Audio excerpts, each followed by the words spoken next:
Ah, achoo!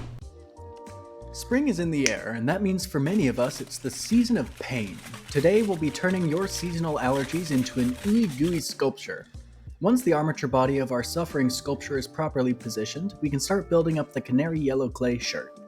I'm using colored cause clay for the first time ever, and it was really fun to see the colors come to life so early in the process. This will also really help us when we get to the painting, since we'll have a base coat all set and ready to go. Once the shirt has its general shape, we'll start the wrinkling process with some noodles of clay and some various blending tools. The goal is to make the fabric look as much like real cloth as possible while still keeping it all smooth, since the overalls will have some contrasting texture. I'll enhance the smoothness with a quick brush of alcohol, and then we can make 2 brown leather gardening gloves. These gloves start off as ovalish lumps of clay that get cut into rough fingers. A thumb can get blended into place, and then I can work on adding and smoothing clay until I have a shape that's acceptable. Onto the wrists these gloves go, and then we'll texture them with a toothbrush. Finally, I'll add a couple little buttons and position her left fingers around a bit of wire for later. A quick bake will give us a nice hard surface, so that we can get started on the denim overalls. I'll smack gray and blue clay together until I have a slightly lighter, malleable blue that I can roll flat and slice into shape. The patchwork pieces of pants get plastered onto the upper body first, followed by the legs. Once it's all blended together, we'll start the enwrinkling process anew. The pants, like the shirt, get smoothed and wrinkled until it's all satisfactory, before we can press in some wonderful texture using a scrap of canvas. After the texturification, we'll start adding in the details. To make the pockets, I'll roll out some clay directly onto the canvas to impart the texture, then cut out the shapes and affix them to various spots on the pants with some liquid clay. I'll use the same process for the overall straps, adding in some fun little extra buttons on the front that I'll paint metallic later. Then we can poke in the stitching along each edge, and then scuff up some spots with a toothbrush to imply wear and tear. To finish it all up, we'll add a simple leather belt around the waist. At this point, I'll also realize that I've actually just made a lanky minion. Bare feet aren't often recommended in the garden, so we'll break out the brown clay again and whip up 2 quick, sturdy leather boots, cutting and shaping until they're adequately shoe-like.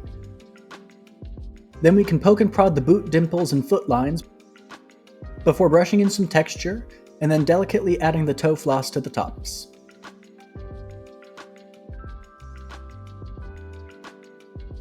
Then we're on to the fun part, the head.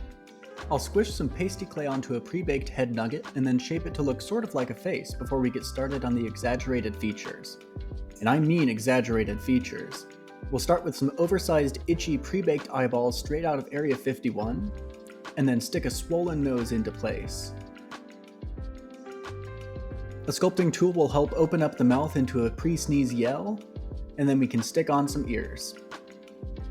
With the basic features in place, we'll dive into the detail, starting with lidding the eyes and reshaping the eyebrows. I'm going for a comically squinty pre-achoo eyes that we can make all red and irritated during the painting process. Once that's finished, I'll add some detail to the ear folds. I've never actually made a human ear before, since I always seem to forget that they exist.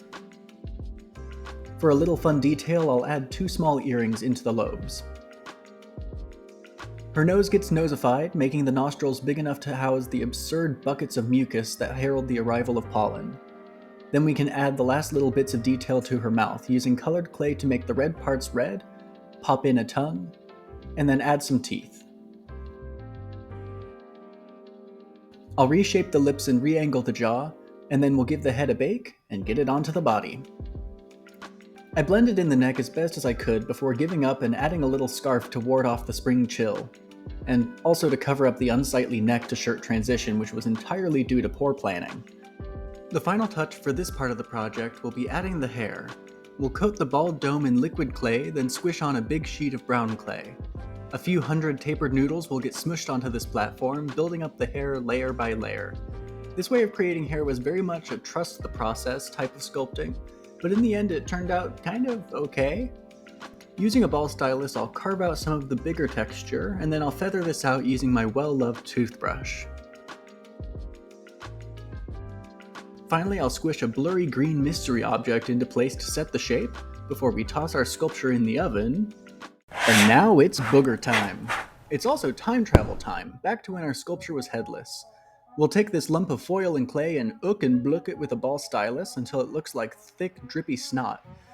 Then position it on our sculpture's back and briefly smooth it out with some alcohol. Then, because it's fun, we'll add a mouth and 2 big eye holes to turn our big booger into a sentient blob of mucus. We'll give it a quick bake, and then once it's cooled, we can pop it off, assess the damage from when it fell over in the oven, and then make a mold. For our moldy mucus, I'm using a 2-part silicone. Once this is mixed up, I can submerge our clay booger and wait approximately 24 hours for it to cure. After a very impatient 16 hours, I can slice open the yogurt container and demold the clay, leaving a perfect hollow shape to pour in some goop. Our goop is a couple shades of pale green, darker green, and greenish white epoxy resin. This will help make our mucus mostly clear and translucent, like a fresh sneeze. I'll vacuum out the bubbles, and then we can gently pour the resin into the mold.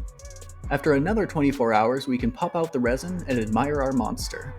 The mold wasn't perfect, leaving the booger a bit cloudier than I wanted. To fix this, we'll take some UV resin and brush it over the surface, curing it as we go. This will help cover the cloudy exterior and sink into all the imperfections, hiding them and helping the resin become clear again. A few darker drippy bits in the eyes and mouth, and then we can set this aside while we work on the cause of the allergies. With a couple off-camera armatures ready to go, I'll take some mesh and cut out the leaves. I'm testing making the leaves using this sculpting mesh so that they can still be thin but hold their shape. Once those are affixed to the stems, I'll roll out some thin noodles of brown clay and wrap the roots. I'll briefly texture them with a ball stylus and some alcohol before popping them into the oven to seal in the flavor. Next, we'll noodleify the stems in green and add thin sheets of clay onto the leaves, bending them into proper position along the way. To give each leaf some detail, we'll add some veins of liquid clay to the undersides and stipple the tops because, why not? After another bake, we can add each petal of the daisy and give them a pollen-filled face that says, "Come at me." The daffodil will be enshrined in yellow petals with an angry tube in the middle. Finally, we'll pop on a couple eyeballs, and that's the sculpting finished, and onto the painting. I'll start by repainting my yellow clay yellow, then come back in with paint on a ball stylus to add a thematic floral pattern. It was so satisfying to watch the minion imagery slowly disappear. Then we'll fancy up the neckerchief with a quick and easy checkered pattern.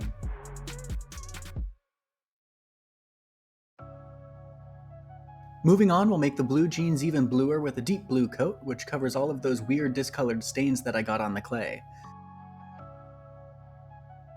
Then we'll take a lighter blue to make the texture pop, followed by an almost white highlighting of a few of the edges.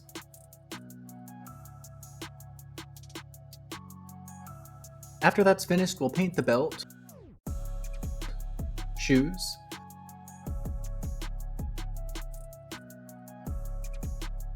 and gloves with a brown wash, followed by a lighter brown highlighting.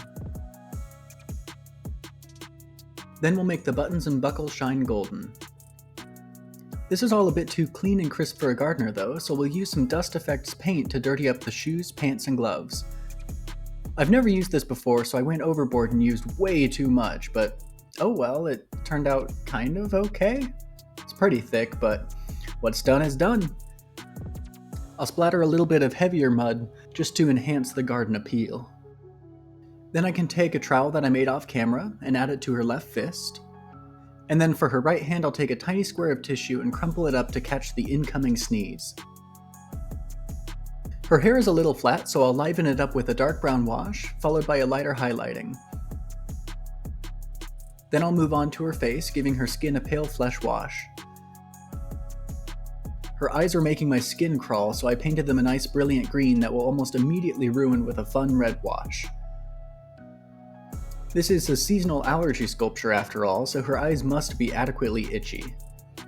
With the red out, we'll also make her nose raw from excessive tissue use. Her mouth will get a few wet blended reds and pinks, and then I'd say that's looking pretty swell.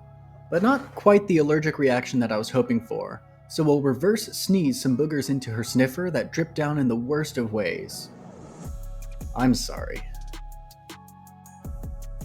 After the obligatory UV resin eye drops, we'll make a small watery trail of tears down her cheeks from the pollen irritation. Speaking of boogers, it's showtime! We'll take our nasal Jolly Rancher and stick them on her back with more resin. As a final touch, we'll drip some lighter goop over the booger Bjorn to cement the fact that, during springtime, there is no escape. Setting this aside, let's get out our flower pals. The brown roots get painted brown, and then dry brushed in more brown, and then we'll do the exact same things to the leaves, but, well, in green. Stopping to admire the leafy texture brought out by the dry brushing. The painting for this sculpture was pretty simple since I was trying to experiment with a simple, cartoon kind of style combined with the colored clay. Let me know what you think of the colored clay. I have mixed feelings, especially about the entertainment value of watching me paint colors the same color that they already were, but slightly different. Let me know your thoughts. I'm not sure quite what I think about it yet, but for the flowers it sure made painting a breeze. But now breezes just make me think of pollen in the air. Speaking of digressions, let's make a base. I have a scrap piece of primed foam and some chocolate ice cream, so I'll slather one on the other without spilling a single drop,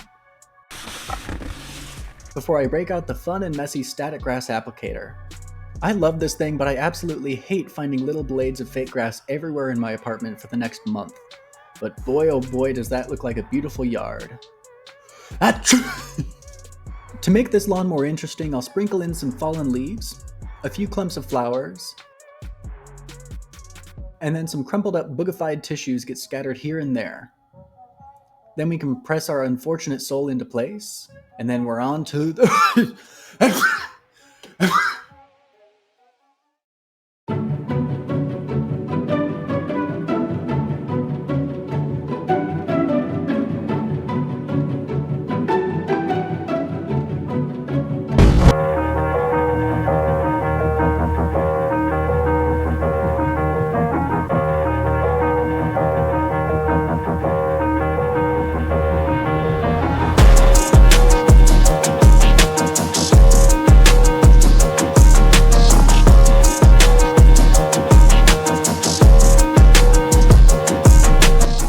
Thanks for watching!